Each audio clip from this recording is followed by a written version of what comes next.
स्वामी समर्थ रामदास कहते थे कि कान पर मेरे अच्छे वचन आने दो, सुवाक्य काने पढ़ो, आंखों से मैं अच्छा ही देखूं, भद्रामी में पश्यंतु, मैं अच्छा ही देखूं, मैं अच्छा ही सुनूं। जो इंद्रियों से ग्रहण करोगे, मन के पास कोई सेपरेट सिस्टम नहीं है।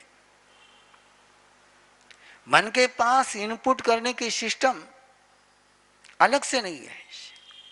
जो इंद्रियों के द्वारा ग्रहण होता है उसी पर मन काम करता है। मन को इनपुट जो मिलता है, मन को जो रॉ मटेरियल मिलता है, मन को जो कच्चा माल मिलता है, मन का जो पोषण होता है, वो इंद्रियों के द्वारा जिन विषयों का ग्रहण होता है उसी पर मन काम करता है। मन की अपनी कोई ग्रहण करने की स्वतंत्र व्यवस्था नहीं है। जो कान से, आंख से, नाक से, जुबान से, स्पर्श से ग्रहण होगा, जो परसेप्शन होगा, उसी पर वो प्रोसेस करता है। परसेप्शन पर ही प्रोसेस होती है। ये सप्लायर है मन के। 5 इंद्रियां जो है ये मन की सप्लायर है। अब मन इन 5 इंद्रियों के द्वारा क्या आप उसको भेजते हैं, किसकी सप्लाई करते हैं, उसी के आधार पर मन काम करता है, उसी के आधार पर ध्यान काम करता है।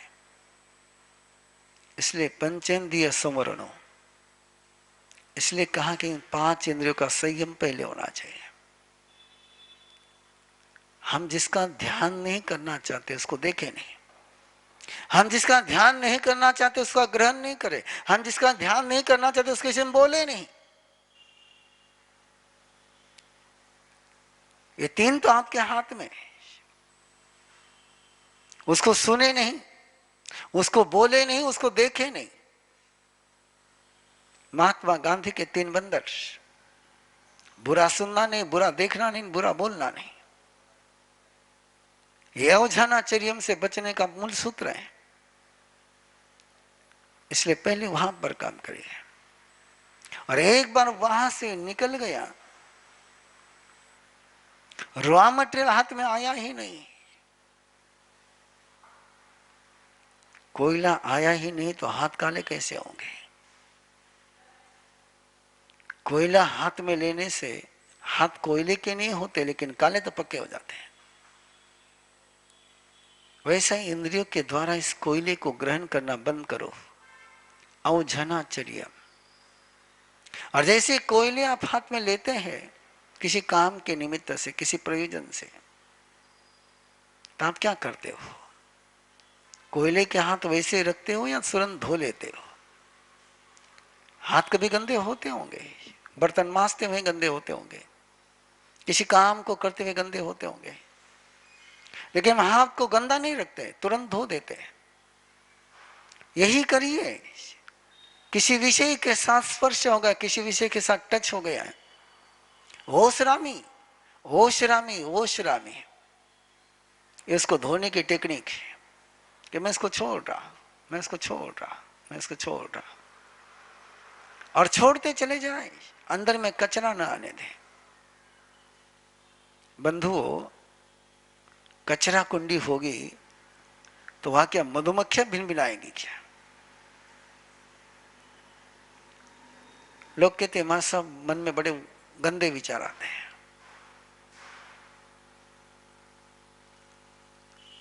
बहुत सारे प्रसंग ऐसे आते हैं। एक 80 साल की उम्र के व्यक्ति का सवाल आया है कि बहुत गंदे विचार आते हैं मन में। अब 80 साल की उम्र है, मैं समझ सकता हूं कि जिंदगी भर जो ग्रहण किया होगा, अब ग्रहण की प्रक्रिया बंद हो गई होगी, लेकिन रिजल्ट आते ना शुरू हो गए ना। तो बुढ़ापा है, और बुढ़ापे में यदि उल्टे विचार आ रहे, गंदे विचार आ रहे, तो कोई बुढ़ापे का परिणाम नहीं, वो जवानी में जो उद्योग करे ना उसका वो परिणाम है। बुढ़ापा तो जो तुमने जवानी में जिया है उसी का परिणाम सामने लाना है। इसलिए इस समय संभल जाइए। आपने कभी किसी 60-70 व्यक्ति के मुंह से सुना होगा, डॉक्टर के पास गया होगा, वो पाँव दुख रहा है, अभी कल परसों चेन्नई से समाचार आए थे कि बोले रीढ़ की हड्डी का ऑपरेशन करना पड़ रहा है। मैंने कहा कहाँ गिरे थे? बोले कब गिरा पता नहीं, बचपन में कभी गिरा था। मैंने कहा फिर अभी कैसे आया? बोले कोरोना कोविड के कारण से जो इंजेक्शन लिए उसके कारण से वो जो पुराना था वो अब रस्सी बन गई उसकी।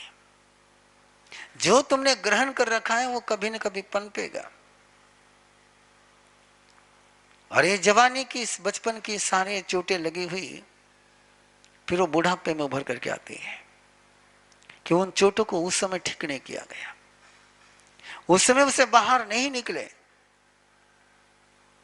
जितना गहराई में जा सकते हो जाइए। क्यों परमात्मा महावीर ने हम लोगों के लिए, आप लोगों के लिए एक सुंदरतम व्यवस्था दी, उभो काल परिकमनम, सुबह शाम प्रतिगमन करना। और सुबह शाम प्रतिगमन करने का मीनिंग केवल इतना ही होता है कि अपने मन को, अपनी चेतना को धो लेना, उसका प्रक्षालन कर लेना है। कहां मेरी इंद्रियां गंदी हो गई, क्या हमारी आंखें गंदी हो गई, कहां कहां से गंदगी अंदर आई है, उस गंदगी को साफ कर करके ही सोना। रात में सपनों के कारण से जो गंदगी आई है, बड़ा विचित्र सवाल आता है कि हमारा सब देवसी प्रतिगमन तो समझ में आता है कि दिन भर उद्योग करते रहते, उसका प्रतिगमन कर लेना चाहिए। रायसी प्रतिगमन का क्या है? और मुझे लगता है कि देवसी प्रतिगमन से भी ज्यादा महत्वपूर्ण रायसी प्रतिगमन है कि दिन में तो तुम क्या करते हो तुमको पता होता है, और रात्रि में सपनों में जो खेल चलते हैं वो तो सारे एक पात्री नाटक होते हैं। जरा सोचिए, दिन में किसी के साथ झगड़ा करना हो तो आपको केवल अपना ही रोल निभाना है, आपको केवल अपनी ही बात करनी है। जिसके साथ झगड़ा कर रहे हैं वो दूसरी बात करने के लिए वहां पर है, देखने वाले भी वहां पर है। लेकिन जिस समय झगड़े का सपना आता है उस समय गाली देने वाला कौन है, गाली सुनने वाला कौन है, गाली का जवाब देने वाला कौन है, मारने वाला कौन है, ना मार खाने वाला कौन है? वो सारे रोल आपको ही निभाने पड़ते हैं। आपका ही मन, अपने अध्यवसाय, अपनी ही सृष्टि वो सारा काम करती रहती है। तो सारे रोल से जब आप घूमोगे तो सारा अंदर में पनपेगा। इसलिए रायसी प्रतिगमन बहुत जरूरी, बहुत जरूरी है। निद्रा दोष निवृत्ति का प्रतिगमन तो बहुत जरूरी है। पता नहीं नींद में क्या क्या उद्योग कर जाते होंगे और वो सारे गहरे जम जाते हैं। ये शुद्धि करनी है, अवझनाचर्यम से बचना है तो निरंतर स्वयं की सफाई करते रहो, निरंतर स्वयं की सफाई करते रहो। और सफाई करते रहोगे तो ही माहौल साफ रहेगा। तो अवझनाचर्य में अनर्था दंड का पहला पायदान है। जैसे अपने मन में कोई दुष्ट चिंतन शुरू होने जाए, पकड़ने लग जाओ। और जैसे बिरबल ने उस बकरे को निरंतर सोटे मारे। मैंने अभी चंदन नगर वडगांव शहरी का जो लीडरशिप का ग्रुप चल रहा था, उनको लास्ट मंडे को एक प्रोग्राम दिया था। उन्होंने कहा था कि हमसे आलस बहुत होता है, हम कभी गुस्सा करते हैं। मैंने कहा कोई बात नहीं, जब भी आलस करो 1000 रुपये धर्मदाय कर देना। जब भी काम पोस्टपोन करो 1000 रुपये धर्म ध्यान कर देना। जब भी गुस्सा करो 1000 रुपये निकाल लेना बाजू में। और अभी उनका कल क्लास हुआ, मैंने सबकी रिपोर्ट ली पिछले सप्ताह में क्या क्या किया। 2-3 दिनों ने फाइन निकाल के रखा है। बोले मां साहब वो 2 बार फाइन निकल दिया, कल अगली बार अक्कल आ गई। बोले वो 1000 रुपये निकल गए ना जेब में से, बनियों को कर्म की भाषा समझ में नहीं आती है, बनियों को स्वर्ग नर्क की परिभाषा समझ में नहीं आती है, उनको पैसे की भाषा बहुत जल्दी समझ में आती है। उनको कहा ना कि तूने गाली दी तो एक गाली के पीछे तुझे 500 रुपये धर्मदाय करना है, एक गाली दी के 500 रुपये निकालने हैं। महावीर कितनी गालियां दिला, एक गाली के पीछे 500 रुपये का धर्मदाय करना है। एक बार आनंद को मूर्ख बोला कि 500 रुपये धर्मदाय करना है, कितनी बार बोलेगा मूर्ख उसको? नहीं वो निकल जाएगा, वो निकल ही जाएगा, बोल ही नहीं पाओगे। पीछे पूरी मूर्खता नहीं दिखे रहा, 500 रुपया दिखना है। तो दुर्ध्यान का एक ही उपाय, दुर्ध्यान से बचना है ना।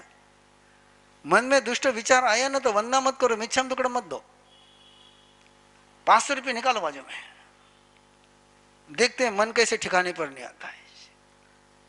वो पैसे जाने लग गए ना तो अक्कल आ जाएगी। और मिच्छा में दुक्कड़म तो कितना ही दिया थाने कोई फर्क पड़े को नहीं। मिच्छा में दुक्कड़म दे दियो थाने, वंदना करंग के दिया थाने, आयम्बिल करंग के दिया थाने, उपास करंग के दियो, कोई फर्क नहीं पड़े। पर एक गलती के पीछे तो उन्हें 500 रुपये का दंड लेना शुरू करो। एक बार गुस्सा किया 1000 रुपये निकालने,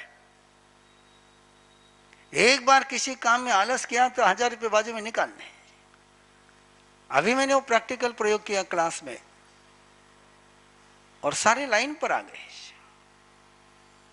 सीधे लाइन पर आ गए, कोई उपदेश देना नहीं पड़े, फक्त मैंने इतना किया कि जब भी तुम्हारे से हो जाए निकाल लो बाजू में। तो ये है अवझानाचर्यम से बचने का रास्ता है। अवझानाचर्यम का एक संत का नाम याद नहीं आता है, दिवाकर जी महाराज साहब के परंपरा के संत थे, नाम नहीं याद आ रहा है। प्रवर्तक श्री रमेश्वर जी महाराज साहब के मुखारविंद से इंदौर में सुना था, उनकी जन्म जयंती के प्रसंग पर वो बोल रहे थे वो संत कैसे थे। एक बार गोत्री जा रहे थे और गोत्री जाते जाते रास्ते में किसी हलवाई की दुकान पर गर्मा गर्म जलेबी बन रही थी, खुशबू आनी, और खुशबू आई तो उनका मन हुआ जलेबी खाने का। अब जलेबी खाने का मन हो गया तो आए स्थानक में, अब वो जलेबी दिमाग से जा नहीं रही थी, तो उन्होंने मस्त काम किया, बहुत सुंदर काम किया।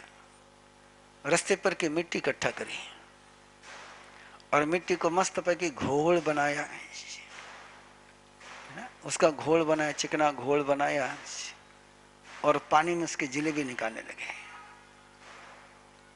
लोगों ने पूछा क्या कर रहे, संत ने पूछा क्या कर, बोले जलेबी खाने का मन हुआ, थोड़ी जलेबी खाता हुआ रहे। ऐसे ही हरियाणा के एक संत थे प्रेमचंद जी महाराज साहब, एक बार उनका शिष्य मूंगफली फली के साथ लेकर आया, मूंगफली के दाने नहीं लाया, सीधा मूंगफली लेकर के आया। अब आपे सिया भोए जाए बहु उज्जिए धम्मी है, बहुत कम काम में आ जाए परठा ना पड़े, ऐसी चीज संतों को लाने के लिए मनाई थी। और वो लेकर के आया है, लेकर आया तो प्रेमचंद जी महाराज साहब ने कहा जा खलबत्ता लेकर के आ। वो गया और खलबत्ता लेकर के आया है। बोले दाने पहले खा ले और फिर ये सारी मूंगफली के जो छिलके हैं इसको कूट और इसको कूट के खा ले, इसको फेंकना नहीं, बोले कूट के खा ले। और खिलाए उसको कूट करके। अब वापस वो कब मूंगफली लाएगा, अब सवाल ही नहीं उठता लाने का। तो अवझनाचर्यम से बचने का एक रास्ता ये है। आचार्य भगवंत ऐसा ही अनुशासन करते थे। उनके पास एक बैरागी था, नाम नहीं लेता हूं, उन्होंने सुनाया था, उन्होंने जिनके साथ हुआ उन्हें मुझे सुना मैंने। और विहार करके आए थे, दोपहर के समय में थोड़े से थक गए तो सो गए। तो सोया हुआ गुरुदेव ने दोपहर के समय में देखा उसको सोया, उसको उठाया, बोले यहाँ सोने के लिए आया तो घर जा। उसने कहा थका, थका तो बोले वंदना कर, और जब भी तो दोपहर में सोएगा तुझे वंदना करनी पड़ेगी। बोले अब वो सोना अच्छा लगेगा वंदना करना अच्छा लगेगा, वो सोएंगे भाई वो नींद आएगी तो सोने के पहले वंदना का सोटा दिखेगा। इसलिए भगवान महावीर ने आभ्यंतर यात्रा में, अंतर की यात्रा में सबसे पहला तप दिया प्रायश्चित। वहां विनय नहीं है, वहां स्वाध्याय पहला तप नहीं है, वहां ध्यान पहला तप नहीं है। पाए चित्तम विनय वयावच्चम सज्जायम ध्यान वयो सगो। पहले प्रायश्चित है, अपनी गलती हो गई कि पनिशमेंट लेना और सेल्फ पनिशमेंट लेना है। और जैसे तुम सेल्फ पनिशमेंट लेना शुरू करोगे, गलती तुमसे दोबारा नहीं होगी। लेकिन तुम लोग बड़े समझदार हो, हमारे साथ गलती हो गई, मिच्छा में दुक्कड़म। अब मेरी मिच्छा में दुक्कड़म देने से, मेरे माफ करने से तुम्हारी गलती थोड़ी साफ होनी है। गलती तो तब तुम्हारे अंदर से निकलेगी जब तुम उसका दंड लोगे। इसलिए प्रायश्चित को भगवान महावीर ने अध्यात्म यात्रा का पहला कदम कहा है। जो प्रायश्चित से बचता है वो अध्यात्म से बचता है। अध्यात्म यात्रा का पहला दरवाजा कोई तो प्रायश्चित है। अंतर के तप की शुद्धि का कोई पहला पड़ाव है तो प्रायश्चित है। जो प्रायश्चित लेता नहीं है वो अध्यात्म की यात्रा कर नहीं सकता है। जो अपने गलती को माफी के अकाउंट में डालता है वो कभी सुधर नहीं सकता है। और प्रायश्चित लेते गए। प्रायश्चित लेना मतलब क्या है? कई बार लोग प्रायश्चित तो उसको कहते हैं कि जिसके कारण से वापस तुमसे वो गलती नहीं हो, उसको प्रायश्चित कहते हैं। ऐसा डंडा लेना, ऐसा चटका लेना, ऐसी चोट खाना कि वापस करने के पहले वो चोट याद आ जाए। जैसे बिरबल के बकरे को घास नहीं दिखता, सोटा दिखता है। नहीं तो बकरा और घास सामने दिखे ना, मुंह नहीं लगाए, ऐसा कभी होता नहीं है। लेकिन बिरबल का बकरा घास सामने दिखा, उधर घास होगा तो इधर जाता है, वो घास की तरफ जाता ही नहीं, कि उसको पता है घास के पास जाऊंगा तो सोटा पड़ेगा। तो ऐसे अपने अंदर में जो बकरा है ना, बकरा है, ये अपने अंदर की बकरी वृत्ति है कि जहां कहीं देखा ये दुर्ध्यान का घास देखा कि अपना मन उधर दौड़ा जाता है। जरा चेक करिए स्वयं को।